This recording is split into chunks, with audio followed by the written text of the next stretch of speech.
Okay, so hello everybody. Welcome back to another KP's Place YouTube video here. We have our Extreme Rules reaction video right here, right now. So basically, it's only going to be the three of us this time. So we've got myself, we've got Kurt, and we've got Scarlett from the previous video.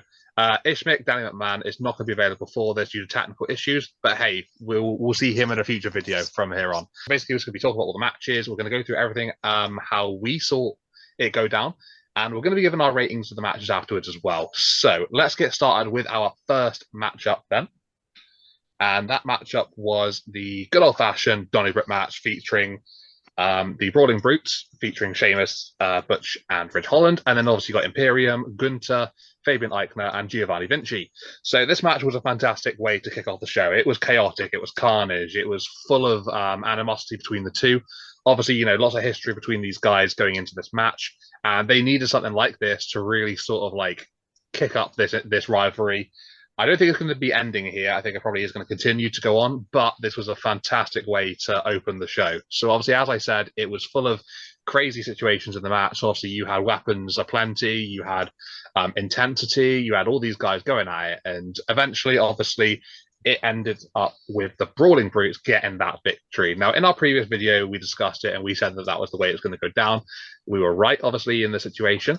And this felt like a situation where, obviously, Imperium, they've got the Intercontinental Championship on their shoulder, obviously on Gunter's shoulder. It maybe felt like a sort of, okay, you didn't get given the Intercontinental Championship, but here you are with this win at Extreme Rules. Big occasion, big match, big fight feel. And yeah, I mean, that was essentially how it went. And I really, really enjoyed this match. I got to say, it was entertaining. It was full of like brilliant sort of like intensity in the match, obviously, as I previously said. And it was, yeah, like I said, great way to start the show. I thought they couldn't have really started it off with a much more fast paced match. So yeah, what a way to kick things off. Everyone absolutely brought it, very entertaining, and yeah, I think I gave this match I think an eight out of 10 because like I said, the enjoyment was on like a very high level. So yeah, really good way to start off the show, and that's my general thoughts regarding this match. I'll pass you over to Kurt now for his thoughts. Yes, so agreeing to KP, I think this match was a good way to start off with Brawling Boots versus the Imperium. And I think this was chaotic and brutal with Sheamus and Gunther indeed by destroying each other. And I think it was a good match. And I really liked the end of it when Sheamus put Gunther through the announcer's table so he can't be pinned or break up any counts for the Brawling Brutes' win. And it ended with Sheamus bro kicking one of Giovanni the Vinci. Giovanni Vinci to win the match. And I think it's good for them to get a win as Sheamus couldn't get the IC title. And I give this match a solid 8 out of 10. Over to you, Scarlett. So I think we all kind of wanted this match to kick off the show. Non-stop action. I think the real rivalry here between Gunther and Sheamus is really what we want to see. Don't want to see this rivalry end. So much fun. Both teams have really good chemistry though, especially for the Brawling Brutes not being together terribly long. I love the chemistry between the two. I too have given it an 8 out of 10 on this one as well.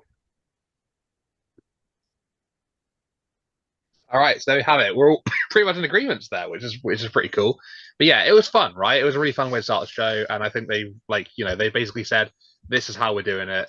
Extreme Rules. There's as many weapons as possible, and hey, it was a fantastic way to start it. Really, really fun. Anyone got any more to add on this match before we head on to our next one? Nope.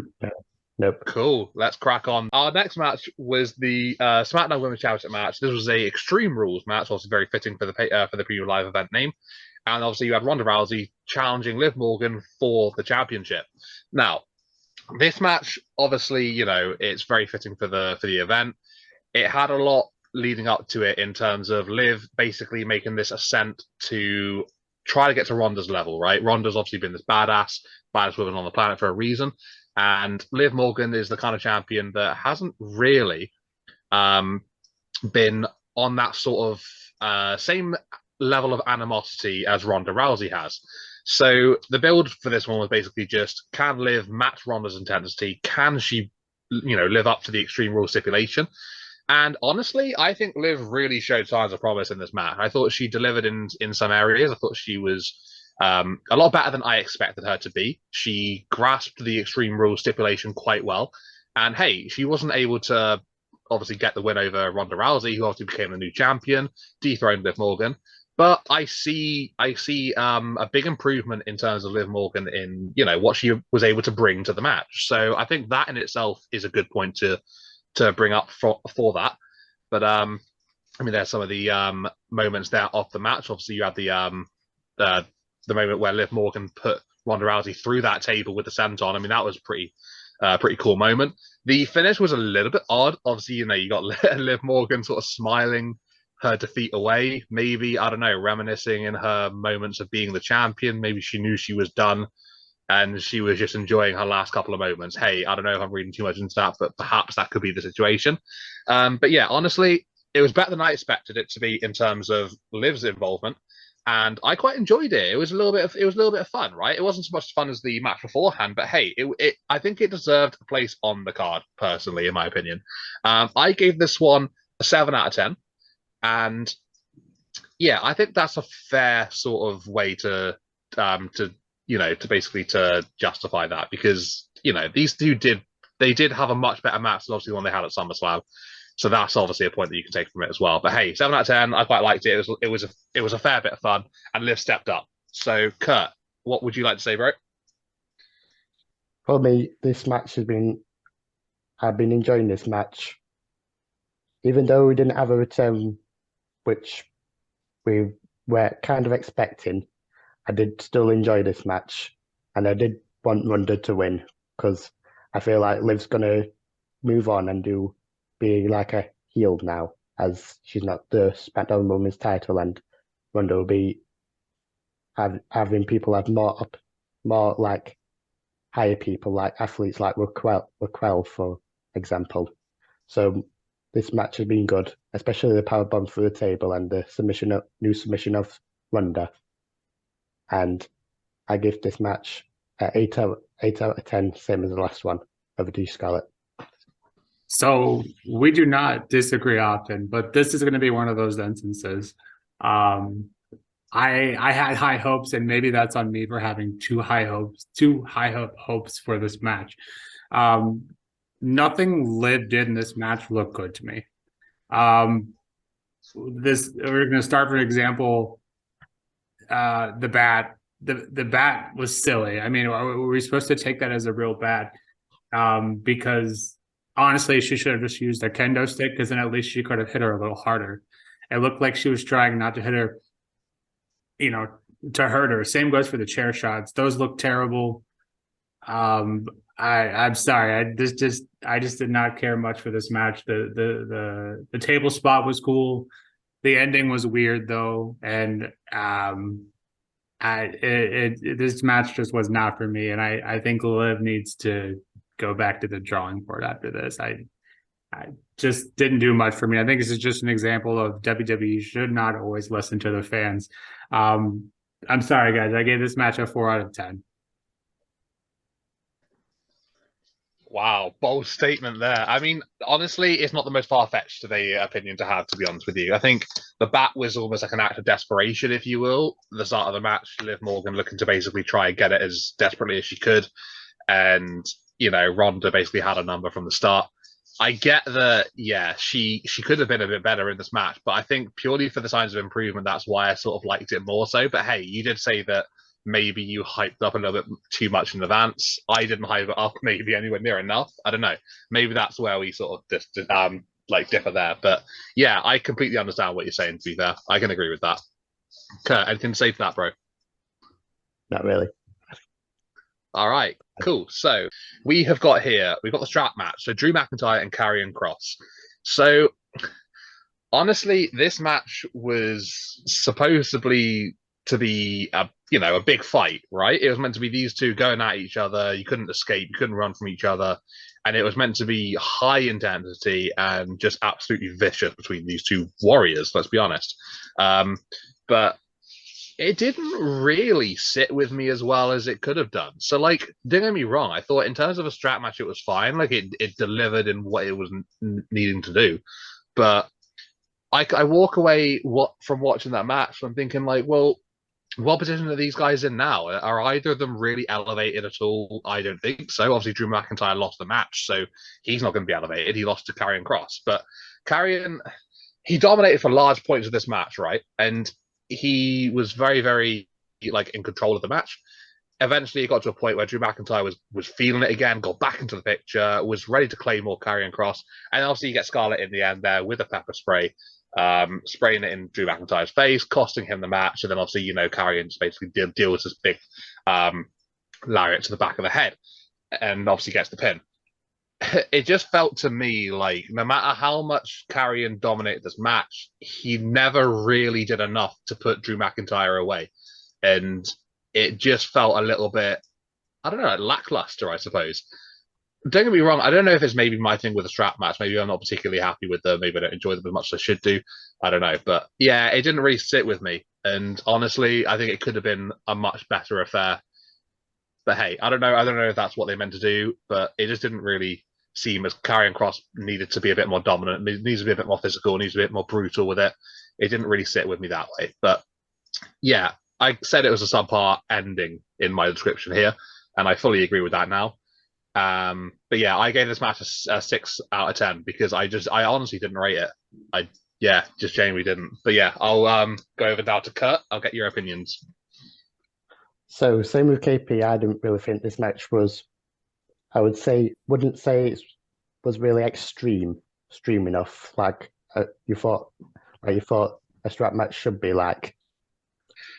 So obviously Drew McIntyre and Karrion Kross were brutalizing each other first by hitting each other on the ring corners of the pods, and Drew McIntyre got the momentum, and then obviously Scarlett will have to pop in and pepper spray Drew McIntyre to cost him the match, and then Karrion Kross did his finisher to the end, and then Karrion got the win, and I didn't really think much extreme to that, so a bit disappointed on that. And also, I thought this match were those four corners ones where you strap together and you have to press the four corners, unless you had to do it unless that was earlier on in the year. It's because I've probably been watching earlier on matches. So yeah, speaking of this match, I didn't really think it was good enough. So I give this one 6 out of 10. Over to you, Scarlett. And I don't have a lot to add, to avoid sounding redundant. I'm not a huge fan of strap matches. I don't recall a strap match that I just particularly loved. But to the point that you both made, I don't feel like the strap was even used that much. So I'm not sure why that was the stipulation chosen here. I feel like as just a straight Extreme Rules match would have fared better. And to KP's point, who are we trying to elevate here? If anything, I think even with the loss, Drew gets more elevated here than Karrion because Drew had to withstand, both of these interfering, So I think Drew honestly looks better after this match than Karrion.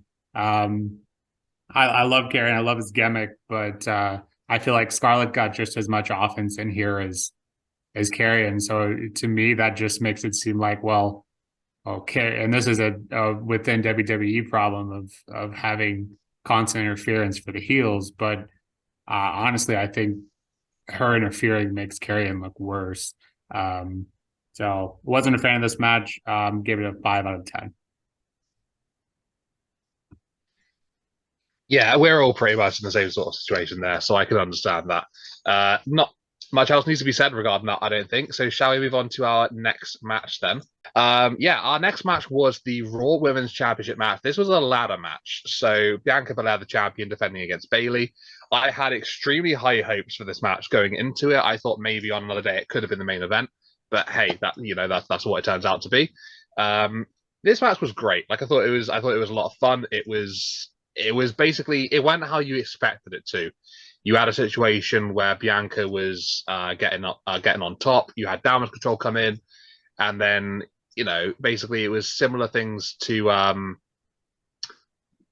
how we've seen ladder matches go in the past with interference. Yeah, the interference come in, Bianca's distracted, Bayley takes over a little bit, but on this occasion, Bianca obviously did well to really fight off Dakota and Io. So obviously you didn't have Asuka and Alexa come in; they weren't into play at all. But obviously you had the rest of Damage Control in this match, and hey, there was a really cool spot that I enjoyed particularly, and obviously you had Bianca, KOD, both Dakota Kai and Io Sky at the same time. Yeah, sure, it was a little bit dodgy setting the move up and stuff, but I think it worked out well enough, right? So yeah, I really enjoyed it. I thought the match was good. It was, yeah, like I said, probably worth being a main event if they could have done. But obviously, you had Bianca Belair come out on top, hold that championship, climb that ladder. And yeah, I really enjoyed it. It was very entertaining to watch. Both women were great. And honestly, it was quite unpredictable going into the match. So I'm quite glad they did it that way. I gave this match an 8 out of 10 personally. I really, really enjoyed it. I was a big fan of it. So, Kurt, on to you, bro. So obviously in the predictions, my prediction were wrong because I was going to go for Bayley to win. And for this match, I thought it was really good with the athletes of doing the moves, especially as it's a ladder match when you normally see it's men's doing the ladder matches. And as KB said, that Io and Sky came in, and I liked Bianca's move of KOD to Dakota and Io. And I liked Bianca's move at the end before she grabbed the title was a DOT at Bayley to win the title over the UK Scarlett. Yeah, so I really think that this match, yeah, I gave it the match of the night. I had high hopes for it, and it lived up to it. Bayley is just in her element now as a heel, and Bianca can do no wrong in the ring. Just a recipe for success. I'm not going to rant again about the heels having to have interference, because I could say that for half the matches tonight. But I just don't. I just think it makes the heels look worse. I think some evenings, a heel should just be a better wrestler, and that should be that. But lots of fun spots in this match. A couple where I was like, I hope these guys are okay. Some pretty nasty spots for both of them. But I gave this match 8.5 out of 10.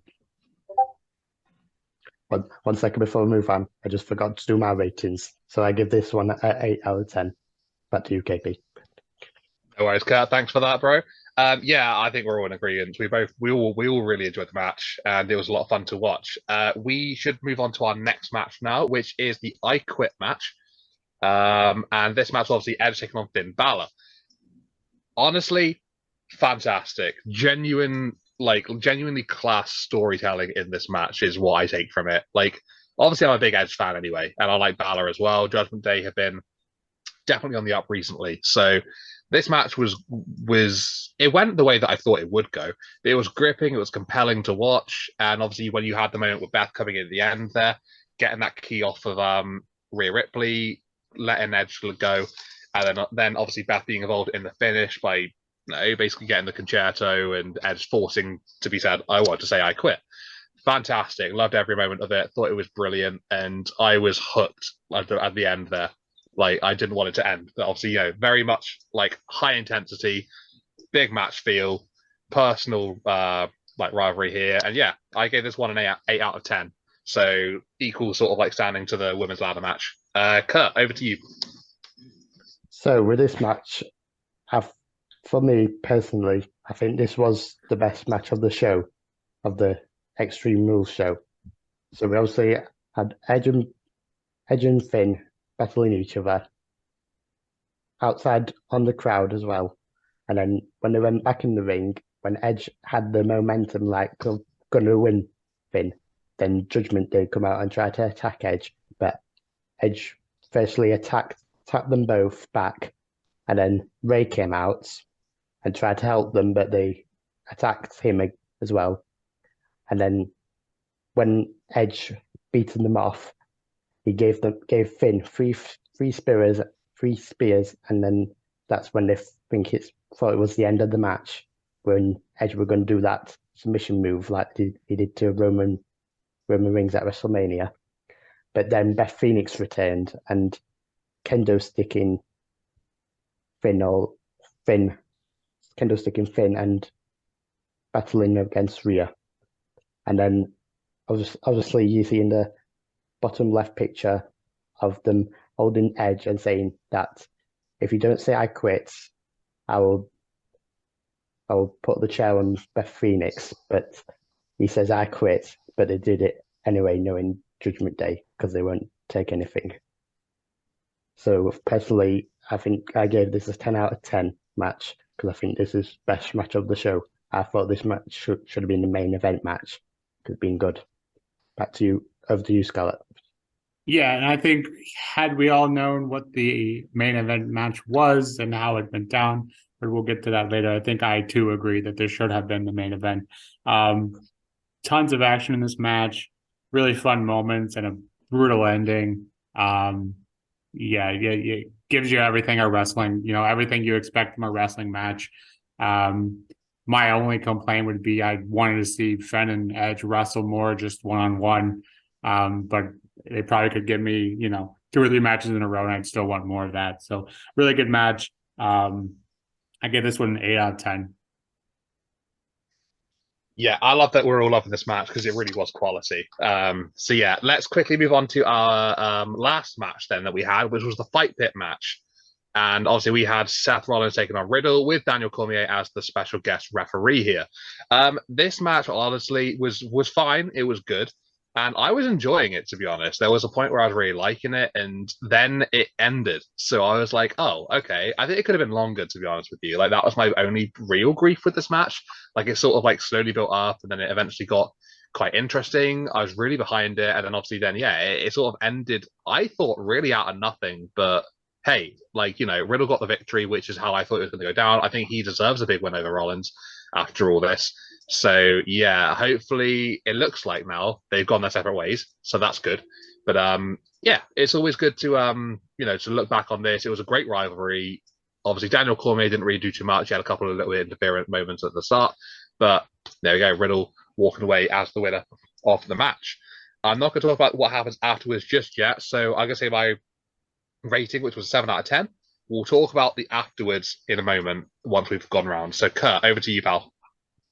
So this match I wasn't really pleased with because I didn't really think. I thought this match we were getting a bit rushed due to what will happen next that we're going to talk about later. For me, I thought it was good match at the start of them attacking each other and pedigreeing that lot.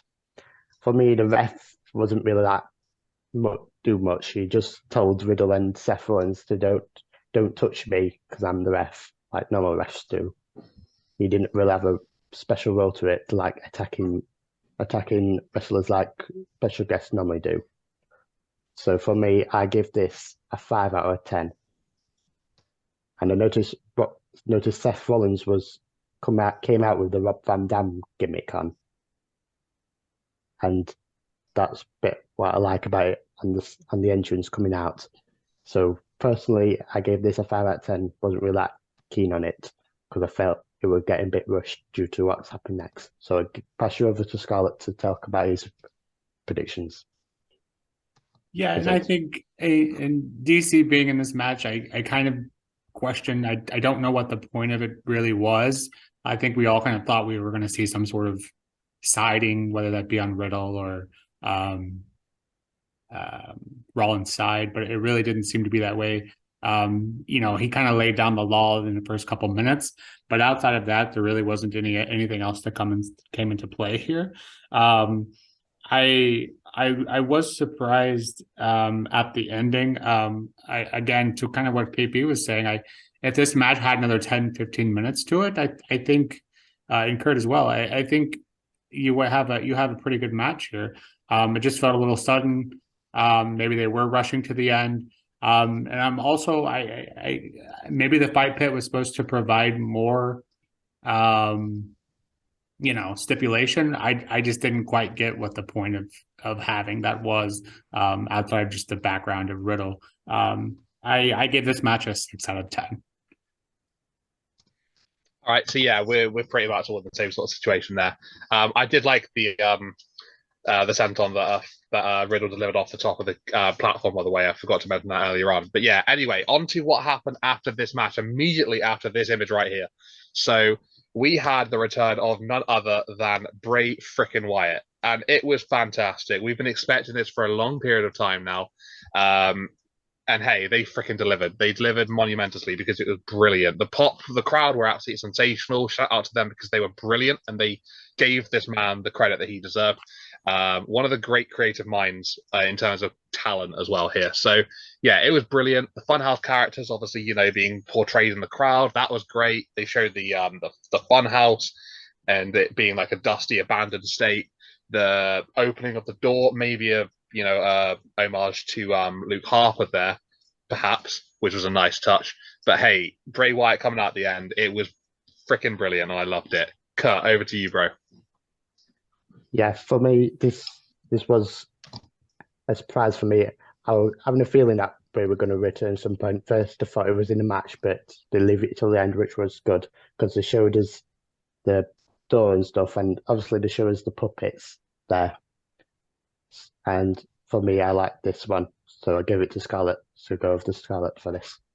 Yeah, I was honestly extremely pissed. I really thought they were going to go off the air. They did the watermark. They did the WWE watermark at the end, and then Cole did a great job of acting like he had no idea what was going on. Yeah, the long-awaited return, we got it. It went great. We all really enjoyed that comeback, I think. Yeah, I think it was brilliant. Like I gave that alone a 9.5 out of 10. I thought that was one of the best moments that we've had in a long time, right? It was fantastic. Do you guys have ratings for that or no? 10 out of 10. Yeah, I don't think you can argue that 10 out of 10. Yeah, it was so long. We waited for it for so long. They built it up so well. No issues at all. That Ishmik just then. Ishmik's in here. Yeah. Who's Ishmael? We're about to do our outro. So yeah, anyway, let's get this done. Daddy McMahon here just at the end there. Yeah, that is basically our thoughts on the Extreme Rules Premium Live event. It was fantastic. I think we all really enjoyed it. Obviously, all our thoughts there. Thank you everybody for obviously being here and doing this video with me today. It's been a lot of fun with you guys. I love doing this with you guys now. This will be going on to YouTube very soon. But hey guys, thank you very much. This has been another KP's Place video with me, KP, because that would be me. Thanks everybody. We're out of here.